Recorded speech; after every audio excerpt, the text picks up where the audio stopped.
Hello friends, इस video में हम सीमेंट मोटार के कैलकुलेशन के बारे में समझेंगे कि कैसे हम सीमेंट मोटार में सीमेंट और सैंड की क्वांटिटी का एनालिसिस करेंगे और उसके बाद उसके रेट पुट करके उस कितना रेट लगता है मटेरियल के लिए सीमेंट मोटार में, इसको जानने की कोशिश करेंगे।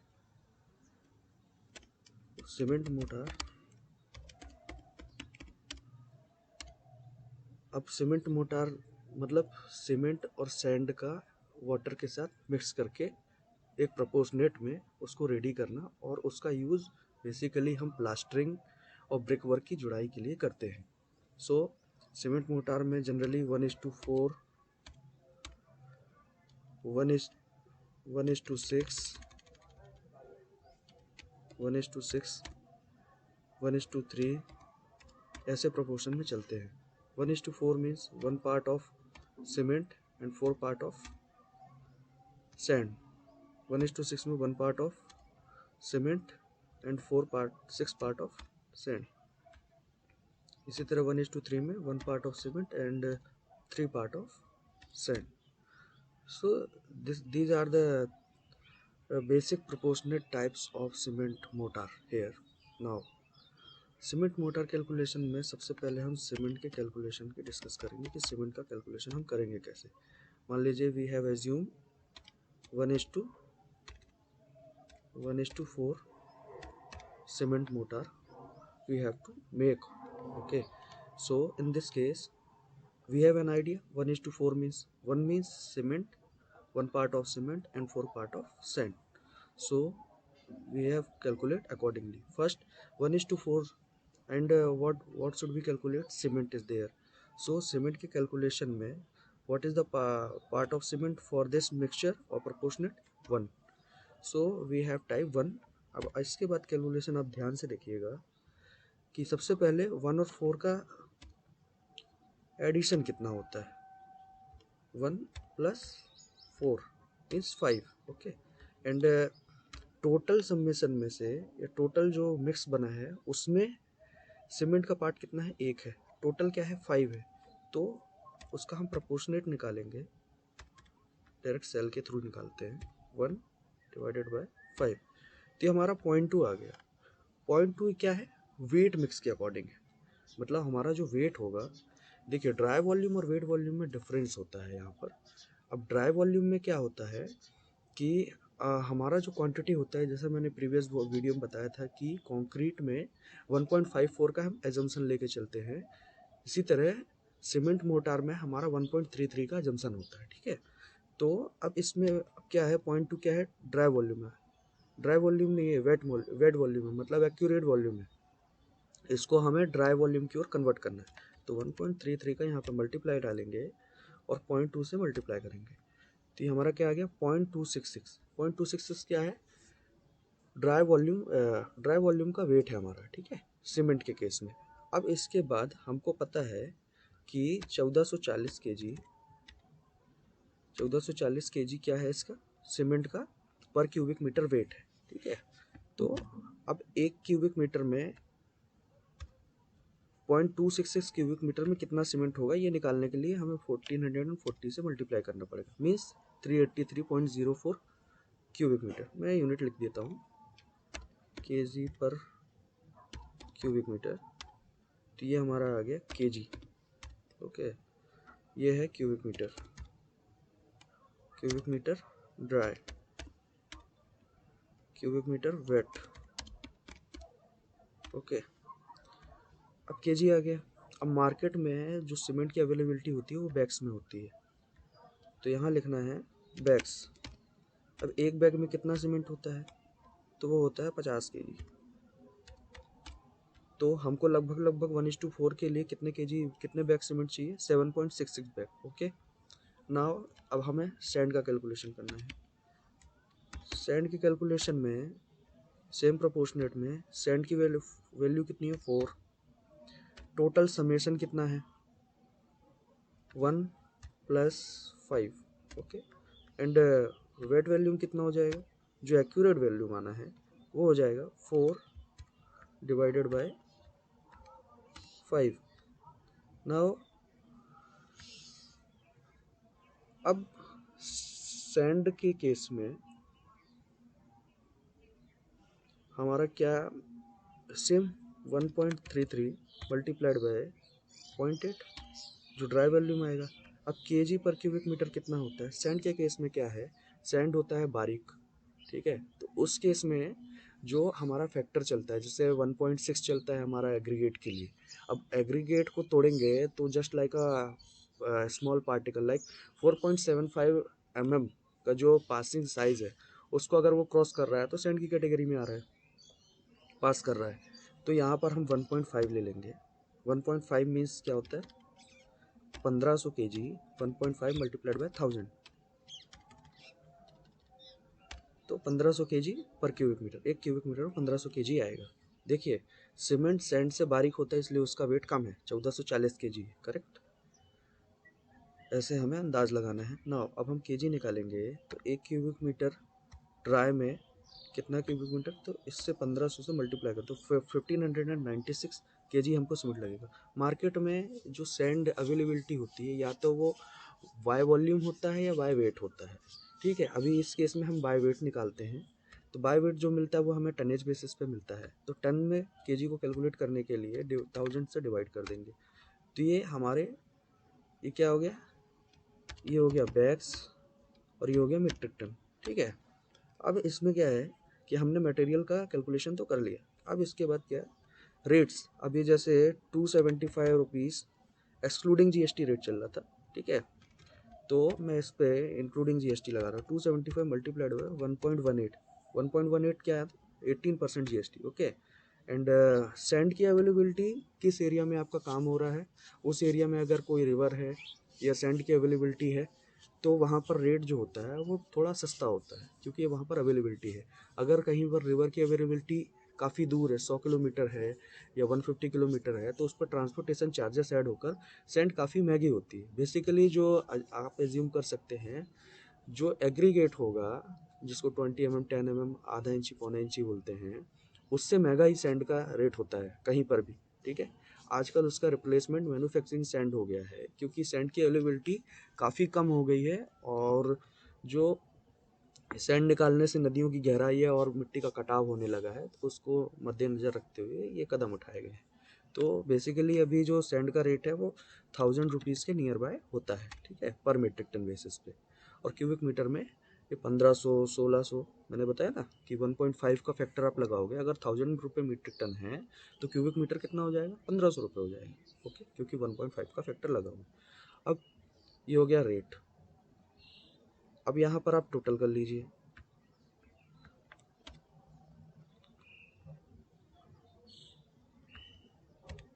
टोटल कैसे करेंगे, ये हो गया यूनिट रेट, क्वांटिटी कहाँ है, यहाँ है।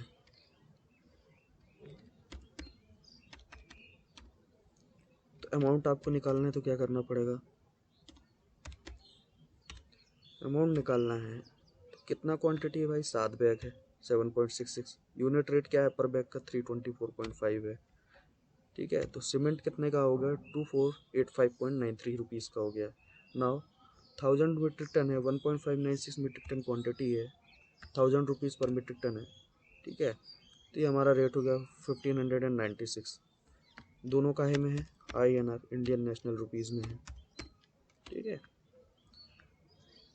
अब इसमें और सम लगा दिया हमने, तो कितना बना, 4081 INR। तो एक क्यूबिक मीटर में जो मटेरियल का रेट है 4081.93 होता है, ठीक है।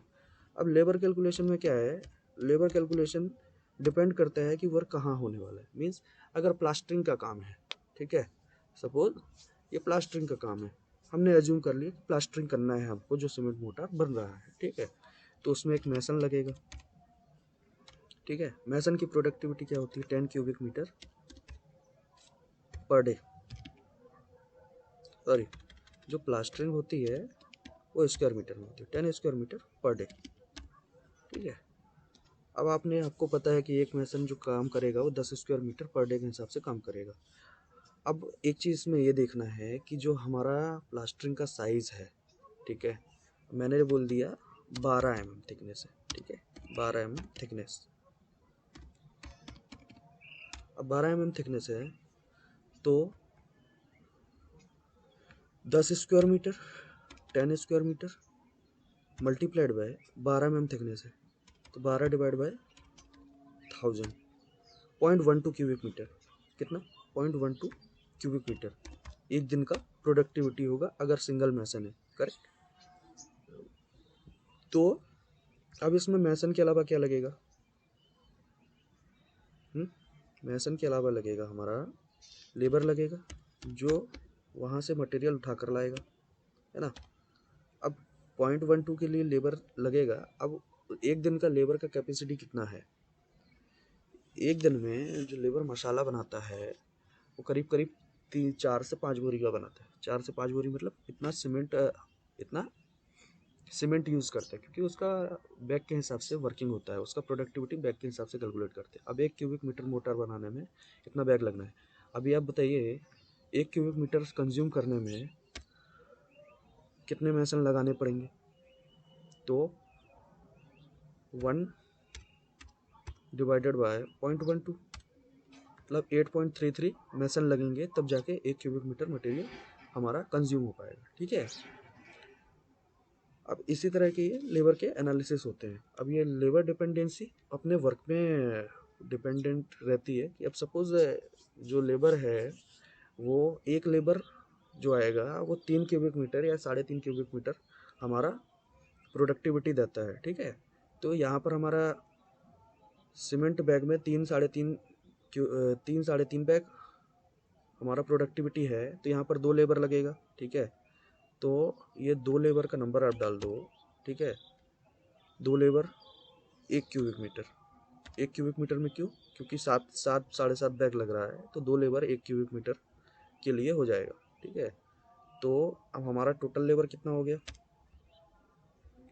2:1। ठीक है। एक लेबर की वैल्यू किसी रीजन में 400 रुपये भी होती है, किसी रीजन में 600 रुपये भी होती है। दिल्ली एनसीआर में यही लेबर की वैल्यू 650 से 700 रुपये हो जाती है और एमपी के रीजन में या फिर किसी ऐसे लोअर बैकग्राउंड रीजन में 350 से 400 रुपये भी होती है। हमने 450 एज्यूम कर लिया, 450 रुपये पर डे। तो 2 × 450 लेबर कौन से होंगे? ये अनस्किल्ड लेबर होंगे। ठीक है। लेबर भी 3 कैटेगरी होती है, skilled labour, semi skilled labour और अनस्किल्ड लेबर। स्किल्ड लेबर में जो मैसन होते हैं, कारपेंटर होते हैं, जिनके पास कोई स्किल होता है। सेमी स्किल्ड में जैसे सेकंड क्लास मैसन हो गया, और अनस्किल्ड लेबर में जिनको सिर्फ ढुलाई, जैसे पानी तराई करना है या फिर मटेरियल ढुलाई, कुली का काम करना है, ये सब के लिए ये सब रखते हैं। ठीक है। ये हमारा 900 क्या हो गया? लेबर चार्ज हो गया। लेबर के बाद अब सपोज इसमें तराई लगेगी, तराई के लिए भिस्ती। अब भिस्ती का कैलकुलेशन ये है कि एक दिन में वो कितनी तराई कर सकता है। अब आप तो जानते हैं कि अगर कोई भी प्रोडक्ट बन रहा है तो उसमें कम से कम 2 से 3 बार तो तराई चाहिए दिन में। ठीक है। तो अब उसका तराई का कैलकुलेशन उसके वाटर के फोर्स पे डिपेंड करता है। ठीक है। तो अगर वाटर का फोर्स नॉर्मल है, क्योंकि तराई में एकदम से फोर्स नहीं मारना है, धीरे धीरे उसकी तराई करनी है, तो मान लीजिए 0.25 1 क्यूबिक मीटर के लिए लगेगा। ठीक है। अभी 1 क्यूबिक मीटर की बात कर रहे हैं तो 0.25, अभी इसमें 0.25। और भिस्ती क्या है? वही 450 रुपये कैटेगरी अनस्किल्ड लेबर। ठीक है। लेबर हो गया, भिस्त्री हो गया, भिस्ती हो गया। अब क्या है? अब क्या बचा हमारे पास? मैसन है। मैसन का कैलकुलेशन 1 क्यूबिक मीटर के लिए कितने मैसन लगेंगे? 8 मैसन लगेंगे। लेकिन अभी इसका सिंपल ये है कि आप एक 10 स्क्वायर मीटर के हिसाब से एक मैसन कितना काम करेगा? 0.12 काम करेगा। ठीक है। अभी आप इसमें 8.33 लिखो।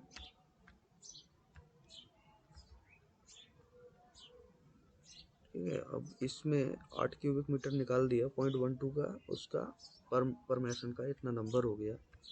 अब यहाँ पर लेबर का जो स्किल्ड लेबर है वो करीब 700 रुपये जाएगा। तो जो लेबर का कॉस्ट होता है ना वो काफ़ी महंगा होता है, 6843 तक चला जाता है। अब ये तो मैं आपको अलग पार्ट बता रहा था कि कैसे कैलकुलेट करना है, ठीक है। इसमें दो चीज़ों का वेरिएशन रहेगा। जो ये लेबर की क्वांटिटी होती है ये अलग होती है ना। मैं जनरली एक आपको आइडिया दे रहा था। बेसिकली मेरा काम था आपको सीमेंट मोटार का क्वांटिटी कैलकुलेशन और उसके एस्पेक्ट में हमको रेट कैसे एनालिसिस करना है। तो जो बेसिकली रेट आया है हमारा 4081 आया है as per assumed rate. Rate क्या थे 324.5 मीन्स 275 रुपीज़। और एक्चुअली सॉरी यहाँ पर जो सीमेंट का जीएसटी होता है वो 28% होता है, तो ये रेट बढ़ गए। अब 1000 रुपये मैंने इसका एज्यूम किया। तो बेसिकली जो रेट होंगे वो रेट वहाँ के एरिया पे डिफाइंड होंगे। अब जैसा सैंड में क्या क्या है, सैंड में आपको तो एक ओनरशिप है। ओनरशिप मीन्स जो आपको सैंड दे रहा है, ठीक है, उसका क्या रेट है। उसके बाद इसमें गवर्नमेंट की रॉयल्टी लगेगी, फिर ट्रांसपोर्टेशन चार्जेस होंगे। ऐसे सब चार्जेस इंक्लूड करने के बाद सैंड का एक फाइनल रेट आता है, ठीक है। तो उस फाइनल रेट को हमें यहाँ पर कंसीडर करना है, जिसको FOR बेसिस बोलते हैं।